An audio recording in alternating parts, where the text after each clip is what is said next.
Hello students, जैसा कि आप सभी जानते हैं कि पिछली जो वीडियो थे उनमें हमने बेसिक टेंस के बारे में जानकारी प्राप्त की थी।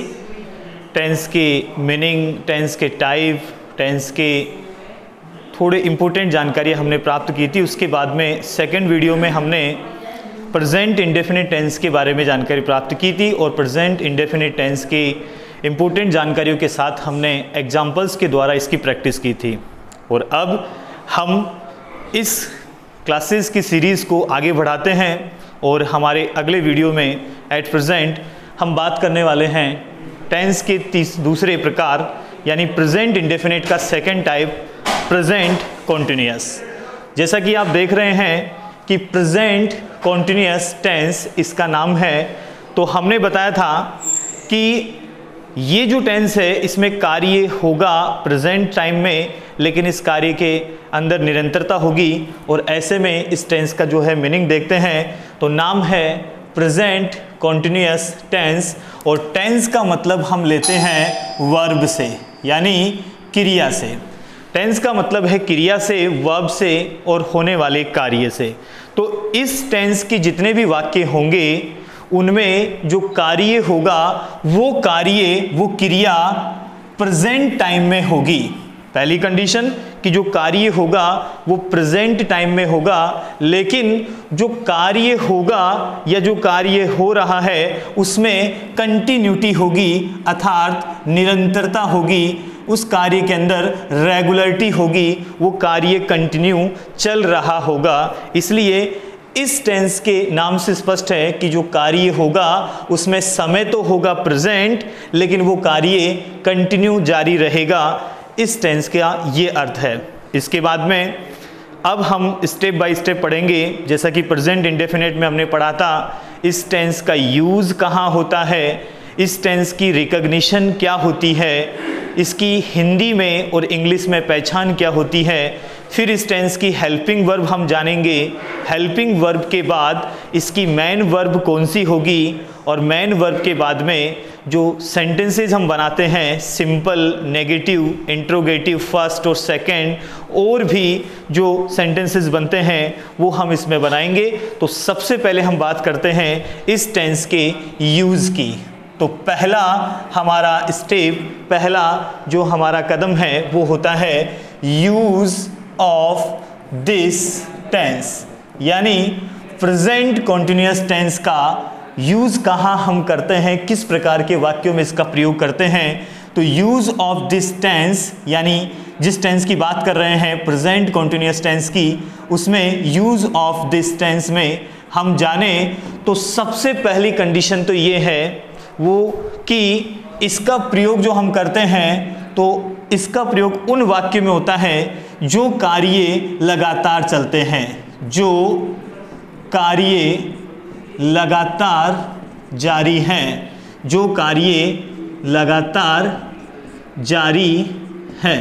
यानी ऐसे कार्य जो वक्ता के, स्पीकर के बोलते समय जारी रहते हैं, उन कार्यों में प्रेजेंट कॉन्टिन्यूअस टेंस का प्रयोग हम करते हैं। इसके लिए एग्जाम्पल मैं आपको बता सकता हूं। जैसे मैं आपको पढ़ा रहा हूं, इसमें मैं जो बोल रहा हूं वो कार्य अभी आपके सामने कर रहा हूं। तो एग्जाम्पल भी ले सकते हैं, जैसे I am teaching you, I am teaching you.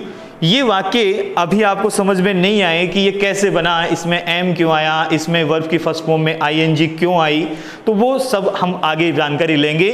लेकिन एक एग्जाम्पल के लिए बता रहा हूँ कि यहाँ पर जो सेंटेंस है वो है आई एम टीचिंग यू, जिसमें मैं आपको पढ़ा रहा हूँ। तो पढ़ाने का जो कार्य है, जो क्रिया है, वो यहाँ पे लगातार चल रही है। और जैसा कि मैं बोल भी रहा हूँ कि मैं आपको पढ़ा रहा हूँ, आई एम टीचिंग, तो उसमें जो मैं पढ़ाने का काम कर रहा हूँ वो अभी भी मेरा कंटिन्यू है। तो पहला इसका यूज़ हो गया यूज़ ऑफ दिस टेंस में कि जो कार्य वक्ता के बोलते समय या वक्ता के बोलते समय ना होकर के दूसरी स्थिति में भी वो जारी है, तब भी वहाँ पर प्रेजेंट कॉन्टिन्यूअस टेंस का ही प्रयोग होगा। यानी कार्य में निरंतरता अगर है तो वहाँ पे PCT प्रेजेंट कंटिन्यूअस टेंस का प्रयोग होगा। पहला इसका यूज यहाँ होता है। दूसरे यूज की बात करें तो ऐसे कार्य जिसमें कोई इंटेंशन नजर आता है, इंटेंशन जिसे कहते हैं इरादा, या जस्ट आने वाले समय में कोई कार्य आप करने जा रहे हैं तो उसके लिए इंटेंशन के लिए भी PCT प्रेजेंट कंटिन्यूअस टेंस का प्रयोग हम करते हैं। एग्जाम्पल की बात करते हैं, इंग्लिश में एग्जाम्पल है जैसे I am going to see him. यहाँ पर ये सेंटेंस है I am going to see him. तो यहाँ पर आप देख रहे हैं कि यहाँ पे गोइंग है, ING फॉर्म है, एम हेल्पिंग वर्ब है, और ये वाक्य कह रहा है कि मैं उससे मिलने जा रहा हूँ। तो यहाँ पर जो कार्य हो रहा है गो का, जाने का और मिलने का, वहाँ पे देख रहे हैं कि ये जो जाने की क्रिया है, ये जो टेंस है इसमें ING वाला, आई एम गोइंग, उसमें एक इंटेंशन है, एक इरादा है, एक उद्देश्य है, और वो उद्देश्य है सी। यहाँ पे सी का मतलब देखने से नहीं है, यहाँ सी का अर्थ है मिलने से, अर्थात मैं उससे मिलने जा रहा हूँ। वो एक इरादा है, मेरा एक उद्देश्य है, उस उद्देश्य को लेके जा रहा हूं। ये हमारे दूसरे यूज की बात हुई। और तीसरे यूज की हम बात करें तो इसमें तीसरे यूज में बात करें तो इसमें क्या होता है कि कोई फ्यूचर एक्शन होता है।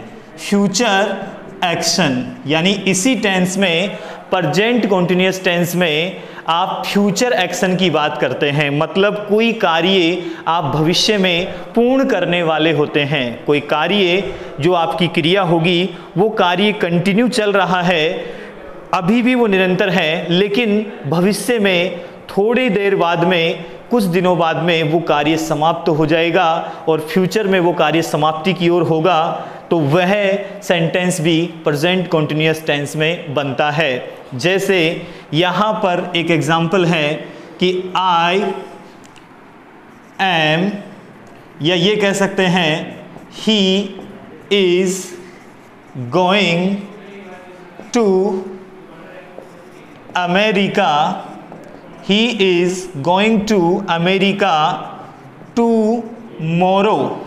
यहाँ पर इस वाक्य को देखें तो आप में से बहुत से स्टूडेंट्स ये कह सकते हैं कि यहाँ तो टुमारो आया है तो ये फ्यूचर इंडेफिनेट तो नहीं है, लेकिन ऐसा नहीं है। यहाँ पे ये फ्यूचर इंडेफिनेट नहीं होगा। यहाँ शब्द से ही हम ये नहीं कह सकते कि ये फ्यूचर इंडेफिनेट है। यहाँ पर जो स्ट्रक्चर है वाक्य की वो ये है कि यहाँ हेल्पिंग वर्ब इज का प्रयोग है और यहाँ पे वर्ब की फर्स्ट फॉर्म में ING है, इसलिए यहाँ पर ये प्रेजेंट कंटिन्यूअस टेंस का वाक्य है। और यहाँ इसका जो अर्थ है वो ये है कि आप जो कार्य कर रहे हैं इस वाक्य में वो भविष्य में जाके समाप्त होने वाला है। तो यहाँ पे आपने अर्थ लगाया he is going to America tomorrow, कि वह कल अमेरिका जा रहा है। तो ये जाने का जो कार्य है वो कल समाप्त हो जाएगा। ऐसे हम भविष्य का अंदाजा लगा करके प्रेजेंट कंटिन्यूअस में इसको लिखते हैं। तो ये बेसिकली मेन 3 इसके यूज किए जाते हैं। एक बार रिपीट कर देता हूं।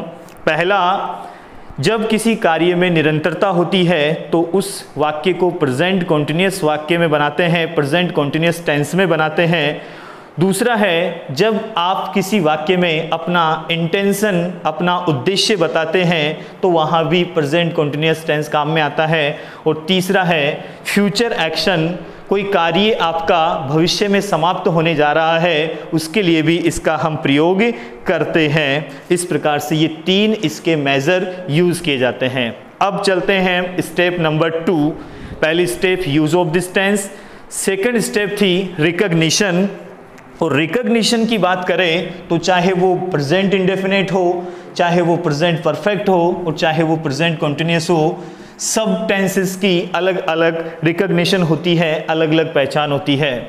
तो ऐसे में हम लिखते हैं सेकंड स्टेप रिकग्निशन इन हिंदी, क्योंकि हम दोनों तरह के वाक्य बनाना सीखेंगे, हिंदी से इंग्लिश और इंग्लिश से हिंदी, यानी ट्रांसलेशन हमारा 2 प्रकार से होता है, हिंदी टू इंग्लिश और इंग्लिश टू हिंदी।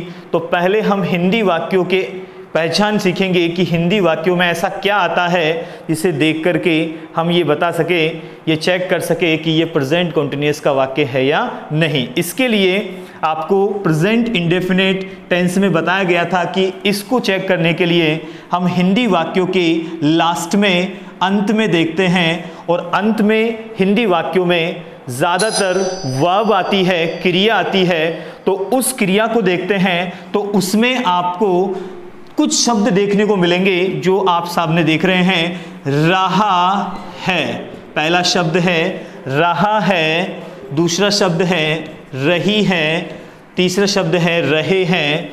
तीन शब्द बेसिकली ये देखते हैं, रहा है, रही है, रहे हैं। आप जानते हैं रहा है सिंगुलर और पुल्लिंग शब्दों के लिए आता है, और रही है यहाँ पे स्त्रीलिंग शब्दों के लिए यानी कि फेमिनिन के लिए आता है, और रहे हैं सभी के लिए बहुवचन के लिए आता है। तो ऐसे में तीन शब्द तो ये हैं। इसके अलावा कोई व्यक्ति अपने लिए कहे तो वो यहाँ पे कहेगा रहा हूँ और रही हूँ। ये कुछ बेसिक 5 शब्द हैं जिनको देख करके हम बता सकते हैं कि ये प्रेजेंट कॉन्टिन्यूअस टेंस का वाक्य होगा।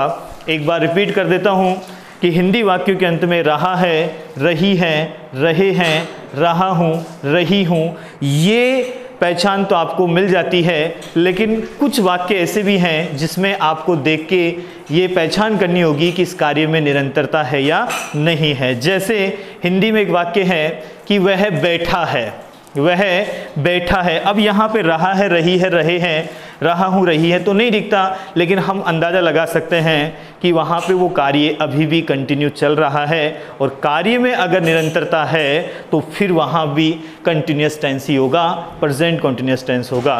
तो ये तो हुई अपने हिंदी की रिकग्निशन, हिंदी की पहचान। और वाक्य से मैं आपको बोल के बता देता हूँ कि जैसे मैं आपको पढ़ा रहा हूँ, मैं लिख रहा हूँ, तो इंग्लिश में हम उसे कहेंगे, पहला वाक्य था आई एम टीचिंग यू, और एक है आई एम राइटिंग या ही इज़ राइटिंग, जिसे हम आगे भी प्रैक्टिस के द्वारा और जान लेंगे। हिंदी रिकग्निशन के बाद हमें इंग्लिश की रिकग्निशन भी पता होनी चाहिए कि इंग्लिश के वाक्यों को देख करके कैसे पता लगाएं कि ये वाक्य प्रेजेंट कॉन्टिन्यूअस का है या नहीं है। तो बहुत ही आसान है। जैसे हमने प्रेजेंट इंडेफिनिट में कुछ शब्द देखे थे, ऑलवेज, ऑफन, डेली, वैसे ही इसके भी PCT tense, present continuous tense के भी कुछ अंग्रेजी के शब्द होते हैं जो हम एक बार प्रेजेंट कॉन्टिन्यूअस टेंस की हिंदी रिकग्निशन के बाद में हम बात करने वाले हैं। इंग्लिश में ऐसे क्या शब्द हैं जिनको देख करके हम ये पता कर सके कि ये प्रेजेंट कॉन्टिन्यूअस का टेंस का वाक्य है या नहीं है। तो देखिए वो शब्द हैं, ज़्यादा नहीं है, ये बहुत ही आसान से शब्द हैं जिनका प्रयोग हम डेली रूटीन में करते हैं। जैसे शब्द है नाउ, नाउ यानी अब। इसके अलावा शब्द है नाउ ए डेज। नेक्स्ट चले तो शब्द है एट टाइम। एट टाइम के अलावा शब्द है एट प्रेजेंट। इसके अलावा शब्द है दीज डेज, दीज डेज। इसके अलावा शब्द है करंटली। इसके अलावा बात करें तो शब्द आता है जैसे दिस इवनिंग। और बात यह है कि दिस इवनिंग के अलावा भी शब्द आ सकते हैं, यानी हम ये उसे कह सकते हैं कि दिस के साथ में कोई टाइम शोविंग वर्ड हो सकता है। टाइम शोविंग वर्ड समय को बताने वाले शब्द, जैसे दिस के साथ में दिस मॉर्निंग हो सकता है, दिस वीक हो सकता है, दिस ईयर हो सकता है, ETC कोई भी टाइमिंग वर्ड हो सकता है जिन्हें हम बेसिकली एडवर्ब्स कहते हैं। तो ऐसे में ये जो शब्द अगर आपको किसी सेंटेंस में दिख जाए तो वो प्रेजेंट कॉन्टिन्यूअस टेंस का वाक्य होगा, और उसकी पहचान करके हम इंग्लिश से हिंदी में ट्रांसलेशन उसका कर सकते हैं।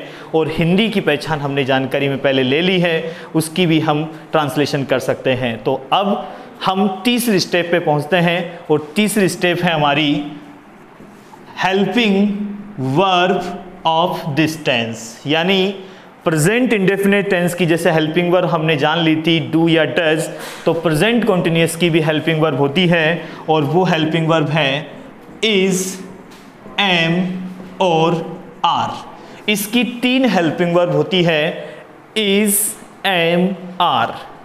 इसका प्रयोग, एम का प्रयोग, आर का प्रयोग, ये तीनों हेल्पिंग वर्ब का प्रयोग सब्जेक्ट के हिसाब से होता है, सब्जेक्ट के यानी कर्ता के हिसाब से होता है। तो ऐसे में सबसे पहले इसका प्रयोग हम पढ़ते हैं।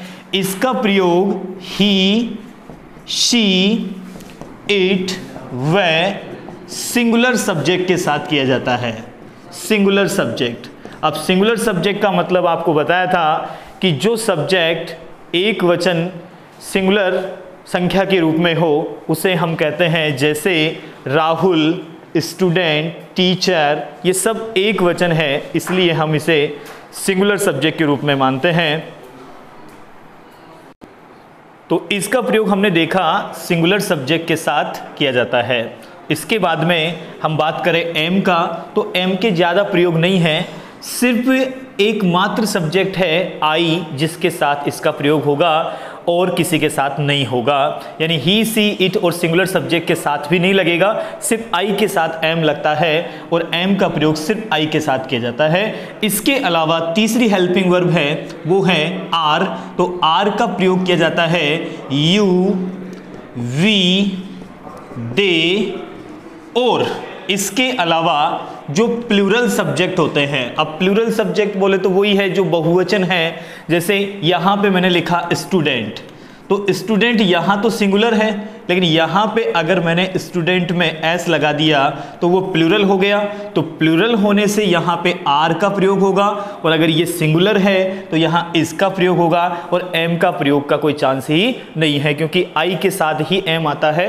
और इस प्रकार से ये 3 हेल्पिंग वर्ब हैं, बहुत ही आसान से इनके प्रयोग हैं और ध्यान से इनका प्रयोग करना है। हमें ये ध्यान रखना है कि हेल्पिंग वर्ब का जो प्रयोग हम करते हैं वो ऑब्जेक्ट के हिसाब से नहीं होता है, वो मैन वर्ब के हिसाब से नहीं होता है, वो सब्जेक्ट के हिसाब से होता है कि जो हमारा सब्जेक्ट होगा वैसी हमारी हेल्पिंग वर्ब होगी और उसी के हिसाब से इसका प्रयोग होगा। अब हम आगे चलते हैं कि चौथी स्टेप हमारी है, पहली स्टेप थी use of this tense, second थी रिकग्निशन और थर्ड स्टेप के बाद में हमने बात की, थर्ड स्टेप में हमने हेल्पिंग वर्ब पढ़ा और अब है हमारी फोर्थ स्टेप जिसमें हम बात करेंगे मेन वर्ब की, यानी वाक्य की मुख्य क्रिया कौन सी होगी। जैसा कि आप जानते हैं कि रूप के आधार पे अगर हम फॉर्म के अकॉर्डिंग बात करें, according to form there are 5 types of a verb. क्रिया के 5 रूप होते हैं वर्ब फॉर्म के आधार पे, जिसमें हम जानते भी हैं, हमने पढ़ा भी होगा कि वर्ब की first form, second form, third form, fourth form, fifth form. तो ऐसे में यहाँ पर कौन सी आएगी, इसके लिए एक रूल याद रखना है कि 12 जो टेंस होते हैं उन 12 टेंस में से 6 टेंस ऐसे हैं जिनमें कॉन्टिन्यूअस शब्द आएगा। कॉन्टिन्यूअस, अगर किसी टेंस के नाम में हमें कॉन्टिन्यूअस शब्द मिल गया तो मान लीजिए वहाँ पर एक ही वर्ब आएगी और वो वर्ब है, जैसा कि नाम ही है कॉन्टिन्यूअस, जिसका मतलब है निरंतरता, कंटिन्यूटी, रेगुलरिटी। तो ऐसे में यहाँ पर एक वर्ब ऐसी होती है 5 में से जिनमें निरंतरता आती है और वो आती है वर्ब की फर्स्ट फॉर्म में आईएनजी। वर्ब की फर्स्ट फॉर्म में अगर आईएनजी हम लगा दे तो वो प्रेजेंट कॉन्टिन्यूअस टेंस की मेन वर्ब बन जाएगी और इसको इंग्लिश में V4 भी कहते हैं। जैसे हम V1, V2, V3, V4, V5 तक पढ़ते हैं तो इसको V4 भी कहते हैं, यानी थर्ड फॉर्म के बाद में जो आती है फोर्थ फॉर्म उसे आईएनजी फॉर्म या V4 कहते हैं। ये हमारी मेन वर्ब होगी। अब आपके सामने एक सवाल है, एक समस्या आ रही होगी कि यहाँ पर हम वर्ब की फर्स्ट फॉर्म में किस में आईएनजी जुड़ेगा, किस में नहीं जुड़ेगा, क्योंकि सभी वर्ब एक जैसी नहीं होती है। तो सीधा सा एक कंसेप्ट हम आपको बताएंगे, कन्फ्यूजन्स वहाँ नहीं होगी। 3 रूल आपको याद रखने हैं, अलग अलग रूल बताते हैं, अलग अलग गाइड्स में, बुक्स में आपको कईयों में 6 रूल है, कईयों में 7 रूल हैं, लेकिन वो कन्फ्यूज़न करते हैं, आपको कन्फ्यूज़ करते हैं। तो ऐसे में उस कंफ्यूज को दूर करने के लिए हमें 3 रूल फॉलो करने हैं, इनके अलावा कोई रूल लागू नहीं होगा। और वो रूल क्या है, एक बार ध्यान से देखिए। सबसे पहले फर्स्ट रूल जो कहता है उसको देखिए, आपको आईएनजी कहाँ जोड़ना है, वर्ब के अंदर। और वर्ब में कहाँ, स्टार्ट में तो नहीं जोड़ना है, लास्ट में जोड़ना है। तो हमें वर्ब के लास्ट में देखना है। पहली फॉर्म तो हमें आनी चाहिए, उसमें हमें याद रखना है। अब पहली फॉर्म को हमने देखा तो हम पहला रूल जो देखते हैं वो है कि वर्ब की फर्स्ट फॉर्म को देखेंगे। वर्ब की फर्स्ट फॉर्म को देखेंगे और वर्ब की फर्स्ट फॉर्म के लास्ट में देखेंगे। तो रूल नंबर 1 कहता है कि यदि किसी वर्ब के लास्ट में ई आता है, एक सिंगल ई, डबल नहीं, एक ई आता है, तो उस वर्ब में आईएनजी जोड़ते समय इस ई को यहां से डिलीट कर देते हैं, हटा देते हैं और इसमें हम आईएनजी जोड़ देते हैं। एग्जाम्पल से ज़्यादा समझ में आएगा। तो एग्जाम्पल है, जैसे एक साधारण सी हेल्पिंग वर्ब, मैन वर्ब लेते हैं, वो है GIVE यानी गिव। जानते हैं आप, गिव यानी देना। इस वर्ब के लास्ट में देखें तो यहाँ पे ई है। अब इसमें आईएनजी जोड़ना है क्योंकि गिव शब्द का भी हमें कंटिन्यूस बनाना होगा, गिविंग होता है। तो वो गिविंग कैसे बना, इसके लिए हमने देखा कि यहाँ जो ई है, अभी रूल पढ़ा हमने, यदि वर्ब की फर्स्ट फॉर्म में यदि लास्ट में ई होता है तो आईएनजी लगाते समय, आईएनजी जोड़ते समय हम ई को हटा देते हैं और उसके अंदर आईएनजी लगा देते हैं। तो हमारा कॉन्टिन्यूस मैन वर्ब बन जाएगा, प्रेजेंट कॉन्टिन्यूस की मैन वर्ब बन जाएगी। जैसे इसमें हमने ई को हटाया और यहाँ आईएनजी लगा दिया तो ये बन गया गिविंग। एक और एग्जांपल लेते हैं, जैसे TAKE, टैक। इसमें भी देखिए टैक में ई है, टैक यानी लेना, और टैक शब्द में ई आया तो यहाँ पे इस ई को हम हटा देंगे और यहाँ आईएनजी लगा देंगे तो हमारा प्रेजेंट कॉन्टिन्यूस टेंस की मैन वर्ब बन जाती है टैकिंग। और इस प्रकार से हम पहला रूल सीख चुके हैं। दूसरे रूल की बात करें, सेकंड रूल की ओर हम आगे चलते हैं। पहला रूल समझ में आ गया होगा और प्रैक्टिस हम करेंगे। अभी सेकंड रूल की बात करते हैं। सेकंड रूल कहता है कि यदि वर्ब के लास्ट में कोई कॉन्सोनेंट हो, कॉन्सोनेंट बोलते हैं व्यंजन को, और यदि कोई इंग्लिश का कॉन्सोनेंट हो, एक कॉन्सोनेंट हो और कॉन्सोनेंट से ठीक पहले, पहले हमने देखा था लास्ट में, तो लास्ट में हमने देखा था ई, अभी देखेंगे कॉन्सोनेंट। और कॉन्सोनेंट का मतलब बता दूं, AEIOU के अलावा जो इंग्लिश अल्फ़ाबेट के जो अक्षर होते हैं उनमें से कोई सा भी एक आ जाए तो उस कॉन्सोनेंट के ठीक पहले देखना है, ठीक पहले, जस्ट पास में देखना है। अगर इस कॉन्सोनेंट के ठीक पहले अगर एक वोवेल आता है, ध्यान से सुनिएगा मेरी बात को, मैं एक वोवेल की बात कर रहा हूं, सिर्फ एक वोवेल की।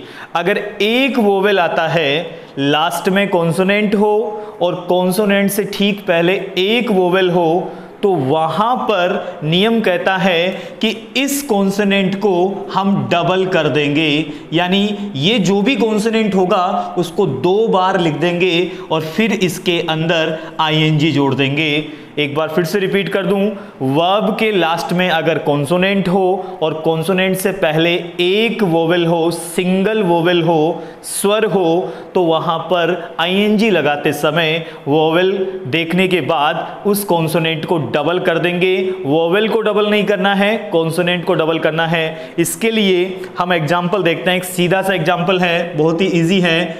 स्विम, SWIM, इस शब्द का अर्थ होता है तैरना, और इस शब्द में लास्ट में देखा हमें दिख रहा है एम।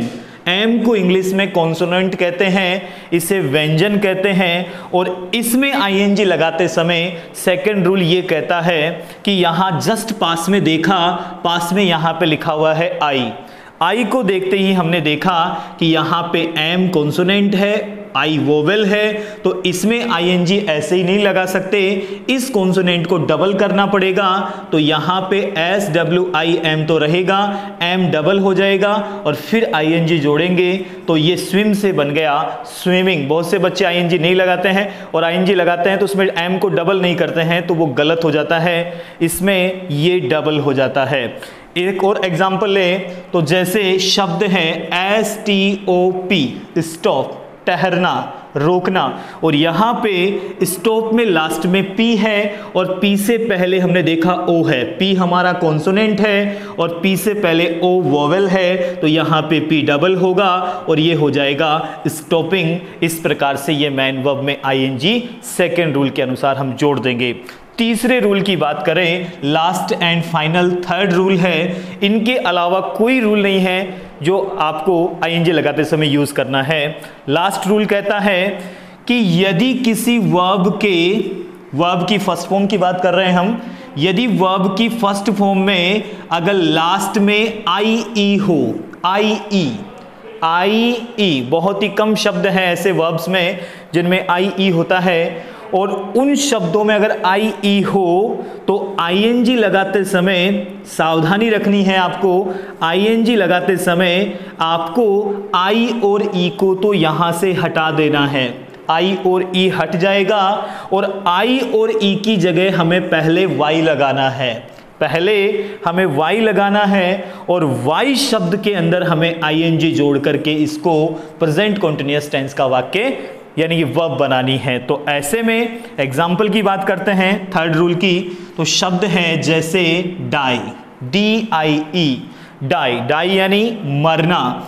यहाँ पे ये वर्ब है, इसमें देखा कि ये दो रूल ऊपर वाले लागू नहीं हो रहे हैं क्योंकि यहाँ पे I और E दोनों साथ आ रहे हैं। तो ऐसे में अभी हमने पढ़ा कि अगर किसी वर्ब के लास्ट में IE हो तो वहाँ पे पहले तो ING लगाते समय IE को यहाँ से डिलीट करेंगे, तो बचा क्या हमारा D। अब IE की जगह हम क्या लिखेंगे Y, और Y के बाद में हम इजीली यहाँ पे ING जोड़ देंगे और हमारा शब्द बन जाएगा, हमारी वर्ब बन जाएगी डाइंग। एक और एग्जांपल लेते हैं, जैसे शब्द है TIE, टाई। अब टाई शब्द में भी यहाँ IE है तो IE को यहाँ से डिलीट करेंगे, T बचा, T को यहाँ पे कॉपी करेंगे, यहाँ पे IE की जगह Y रखेंगे और ING जोड़ देंगे, तो ये बन जाएगा टाइंग। टाई का मतलब होता है बांधना, जैसे टाई बोलते हैं वो भी बांधने के वर्ब के रूप में ही काम आती है। तो यहाँ पे टाई हो गया, डाई हो गया। और भी शब्द है जैसे लाई, LIE, लाई यानी झूठ बोलना, तो वो भी यहाँ पे आता है। इस प्रकार से first second third rule ING जोड़ने के हमने बताए। और अब हम फिफ्थ हमारी स्टेप है वो है फॉर्मूले और सेंटेंसेस के स्ट्रक्चर की बात करेंगे कि कितने प्रकार के वाक्य होते हैं और उनके फॉर्मूले क्या हैं, क्या सूत्र हैं और किस प्रकार से वाक्य बनेंगे, वो फिफ्थ स्टेप में हम बात करते हैं। फिफ्थ स्टेप कहती है कि जैसे प्रेजेंट इंडेफिनेट में हमने पिछले वीडियो में देखा कि 5 से 6 प्रकार के हम वाक्य बनाते हैं और 1-2 सेंटेंस हम एडिशनल बनाते हैं, वो भी इसी श्रेणी में आते हैं। तो वो वाक्य कौन से हैं और उनके फॉर्मूले क्या हैं वो हम बात करते हैं। सबसे पहले मैन वर्ब के बाद में हमने देखा कि हम बनाते हैं सिंपल सेंटेंस। सिंपल सेंटेंस कह दे या इसको शॉर्ट में SS सेंटेंस भी कह सकते हैं। साधारण वाक्य, जिस वाक्य के अंदर सिंपल साधारण बात का बोध हो, साधारण सी बात की गई हो, जिसमें नहीं शब्द ना हो और कोई प्रश्न भी नहीं पूछा गया हो, कोई इंटरोगेटिव बात ना हो, तो उस साधारण बात वाले सेंटेंस को सिंपल फॉर्मूले के हिसाब से बनाते हैं। और इस टेंस का जो सिंपल फॉर्मूला बनता है वो बनता है सब्जेक्ट, सब्जेक्ट के बाद में हेल्पिंग वर्ब आती है। ये फॉर्मूला तो 12 टेंस में लागू होता है, लेकिन प्रेजेंट कंटिन्यूअस में अब हमें हेल्पिंग वर्ब की जगह वही रखनी है जो इस टेंस की हेल्पिंग वर्ब है। तो वो हेल्पिंग वर्ब अब हम रखेंगे, तो यहाँ पे आ जाएगा सब्जेक्ट, HV की जगह आएगा इज, एम और आर। तीनों में से सिर्फ एक हेल्पिंग वर्ब का प्रयोग करना है और वो डिपेंड करता है सब्जेक्ट पे, सब्जेक्ट के वचन पे डिपेंड करेगा कि वो कौन सा यहाँ पे वचन है, उसके हिसाब से इज, एम, आर का प्रयोग करेंगे। हेल्पिंग वर्ब के बाद में हम रखते हैं फॉर्मूले में मैन वर्ब, लेकिन प्रेजेंट कंटिन्यूअस कहता है कि हमें यहाँ पे मैन वर्ब के रूप में V1 प्लस ING का प्रयोग करना है। और ING हमने अभी अभी जोड़ना सीखा है, किस प्रकार से हम ING लगाते हैं। ING की बात करें तो ऑब्जेक्ट आता है, अगर सेंटेंस में ऑब्जेक्ट है तो यहाँ ऑब्जेक्ट लगाते हैं और ऑब्जेक्ट के बाद में हम यहाँ पे अदर वर्ड्स रख देते हैं और लास्ट में फुल स्टॉप का प्रयोग करते हैं। अदर वर्ड्स में हम ज़्यादातर एडवर्ब्स का प्रयोग करते हैं कि जो समय सूचक शब्द होते हैं, क्रिया विशेषण जिनको हम कहते हैं, वो शब्द इसमें अदर वर्ड की श्रेणी में आते हैं। और ऑब्जेक्ट के अलावा भी अगर कोई शब्द बचता है तो वो भी अदर वर्ड में आता है, जो लास्ट में रहता है। ये भी ध्यान रखना है कि कुछ कुछ OW जो वर्ड होते हैं यानी अदर वर्ड होते हैं वो सब्जेक्ट के पहले भी आते हैं, तो ऐसे में हमें कंफ्यूज नहीं रहना है। पहला फॉर्मूला आपका ये बनता है। सेकंड की बात करें जिसको कहते हैं NS यानी नेगेटिव सेंटेंस। और कल हमने पढ़ा था कि प्रेजेंट इंडेफिनिट सेंटेंस में नेगेटिव सेंटेंस बनाते हैं तो उसमें नोट लगाना है। ठीक ऐसे ही इसमें भी आपको नेगेटिव सेंटेंस बनाने के लिए नोट लगाना है, और वो नोट हर कहीं जगह नहीं लग सकता, कहीं भी नहीं लगा सकते। उस नोट का प्रयोग हमें सेंटेंस की हेल्पिंग वर्ब के बाद लगाना है। तो फॉर्मूला है हमारा, सबसे पहले सब्जेक्ट रखेंगे, सब्जेक्ट के बाद में HV, और जैसा कि आप जानते हैं कि इस टेंस की HV है इज एम आर, और तीनों में से एक हेल्पिंग वर्ब का प्रयोग करेंगे। और नेगेटिव सेंस देने के लिए हमें यहाँ पे इसमें नोट लगाना है। नोट के बाद में यहाँ हमें मैन वर्ब रखनी है। मैन वर्ब कोई चेंज नहीं होगा, मैन वर्ब अभी भी ING वाली फॉर्म ही रहेगी। वर्ब की first form plus ING, object अपनी जगह रहेगा, OW अपनी जगह रहेगा, और लास्ट में फुल स्टॉप का ही प्रयोग होगा। ये आपका सेकेंड फॉर्मूला है। प्रैक्टिस हम करेंगे, एक बार हम फॉर्मूले लिख लेते हैं, फिर अलग अलग सेंटेंस की हम प्रैक्टिस करेंगे। तीसरा फॉर्मूला बनता है, वो बनता है इंटेरोगेटिव। अब आप जानते हैं कि इंटेरोगेटिव प्रश्नवाचक वाक्य दो प्रकार के होते हैं, और दो प्रकार के जो वाक्य हैं उनको हम स्टेप बाय स्टेप दो सीरीज में बांटते हैं, इंटेरोगेटिव फर्स्ट। और इंटेरोगेटिव फर्स्ट में हमारा फॉर्मूला आता है HV वाला इंटेरोगेटिव सेंटेंस, HV वाला सेंटेंस। और HV वाला हेल्पिंग वर्ब वाला जो सेंटेंस है, इसका जो फॉर्मूला होता है वो सिंपल फॉर्मूले की तरह ही होता है, लेकिन इसमें जैसा कि नाम ही है कि जो क्वेश्चन हेल्पिंग वर्ब से शुरू होता है, जिस वाक्य की शुरुआत हेल्पिंग वर्ब से इंग्लिश में होती है और हिंदी में जिस प्रश्न की शुरुआत क्या शब्द से होती है वो हेल्पिंग वर्ब वाला प्रश्न होता है। और ऐसे में इसकी शुरुआत हम करेंगे तो HV की जगह हम लेके चलेंगे इज एम आर, उसके बाद में हम रखते हैं इसमें सब्जेक्ट के बाद में रखते हैं मैन वर्ब, और मैन वर्ब हमारी चल रही है इस समय वर्ब की फर्स्ट फॉर्म प्लस ING। उसके बाद में ऑब्जेक्ट आएगा और ऑब्जेक्ट के बाद में अदर वर्ड। और अब यहाँ पे फुल स्टॉप नहीं लगा सकते क्योंकि हमारे सेंटेंस की जो नेचर है, प्रकृति है, वो है प्रश्नवाचक इंटेरोगेटिव। तो ऐसे में लास्ट में जो चिन्ह आएगा वो आएगा इंटेरोगेटिव मार्क, यानी क्वेश्चन मार्क जिसे हम कहते हैं। इसके बाद में हमने ये पढ़ा कि हेल्पिंग वर्ब वाला प्रश्न भी नकारात्मक रूप से पूछा जा सकता है, तो ऐसे में कोई ज़्यादा चेंज नहीं है। इसी का सेकंड जो पार्ट बनता है B, उसमें जो वाक्य होगा उसमें हमें कहीं ना कहीं नोट लगाना है। प्रश्न भी है, क्या से भी शुरू होगा, हेल्पिंग वर्ब से भी शुरू करना है, लेकिन नोट कहाँ लगे इसके लिए बता रखा है कि इंटेरोगेटिव जो सेंटेंस होते हैं वहाँ नोट का प्रयोग सब्जेक्ट के बाद में करना है। आपको ये भी बताया गया था कि आप नोट का प्रयोग हेल्पिंग वर्ब के बाद भी कर सकते हैं, लेकिन ज़्यादा जो पॉपुलर है, जो सुविधा की दृष्टि से ज़्यादा हम प्रचलित शब्द की बात करें तो वो सब्जेक्ट के बाद में लगता है, क्योंकि हेल्पिंग वर्ब के बाद में जो नोट का प्रयोग होता है वो स्पोकन लैंग्वेज में होता है और स्टूडेंट्स ज़्यादा राइटिंग करते हैं, तो सब्जेक्ट के बाद में नोट लगाना बेहतर माना जाता है। तो ऐसे में यहाँ पे फॉर्मूला वही रहेगा, हेल्पिंग वर्ब वैसी की वैसी रहेगी, जैसा कि इज एम आर चल रही है तो इज एम आर यहाँ हेल्पिंग वर्ब होगी। हेल्पिंग वर्ब के बाद में हमारा सब्जेक्ट होगा, सब्जेक्ट के बाद में हम यहाँ अब नोट का प्रयोग करेंगे, क्योंकि हमारा सेकंड सेंटेंस जो है वो ये है कि helping verb plus note category, यानी इसमें वाक्य हेल्पिंग वर्ब वाला भी होगा और नोट का सेंटेंस भी होगा। तो हेल्पिंग वर्ब के बाद में सब्जेक्ट, फिर नोट, और नोट के बाद में उसके बाद में नोट के बाद में वर्ब की फर्स्ट फॉर्म प्लस ING, और उसके बाद में O ऑब्जेक्ट, और उसके बाद में अदर वर्ड। इस प्रकार से यहाँ भी क्वेश्चन मार्क। फिर इंट्रोगेटिव सेकंड की बात करें तो इंट्रोगेटिव सेकंड यानी जिसे हम WH वर्ड वाला क्वेश्चन कहते हैं, इंट्रोगेटिव सेकंड को WH वर्ड वाला वाक्य भी कहते हैं। इसमें और हेल्पिंग वर्ब वाले में सिर्फ WH वर्ड का अंतर होता है, लेकिन हिंदी में इसमें अब आपको शुरू में क्या शब्द नहीं मिलेगा। इसमें वाक्य के शुरू से लेके अंत तक आपको कोई ना कोई प्रश्नवाचक शब्द मिलेगा, जिनमें क्या, किसे, कहाँ, कब, क्यों, इंग्लिश में why, when, how, where, how many, ऐसे शब्दों का प्रयोग आपको देखने को मिलेगा। तो वहाँ पे उस शब्द की अंग्रेजी सबसे पहले बनाएंगे, फिर उसके बाद में हेल्पिंग वर्ब रखेंगे। हेल्पिंग वर्ब हमारी इज एम आर में से एक आएगी, और फिर उसके बाद में हम यहाँ सब्जेक्ट को रखेंगे। सब्जेक्ट के बाद में मैन वर्ब जो चल रही है हमारी आईएनजी फॉर्म, फिर ऑब्जेक्ट, ऑब्जेक्ट के बाद में अदर वर्ड, अदर वर्ड के बाद में क्वेश्चन मार्क। और इस प्रकार से इसका भी नेगेटिव जब हम बनाएंगे तो बस इसमें सब्जेक्ट के बाद में नोट जोड़ेंगे और हु वाले वाक्य को भी हम बना सकते हैं। इस प्रकार से हमने WH वर्ड वाला सेंटेंस पढ़ा, फॉर्मूले आपने देखे, और अब हम प्रैक्टिस करेंगे।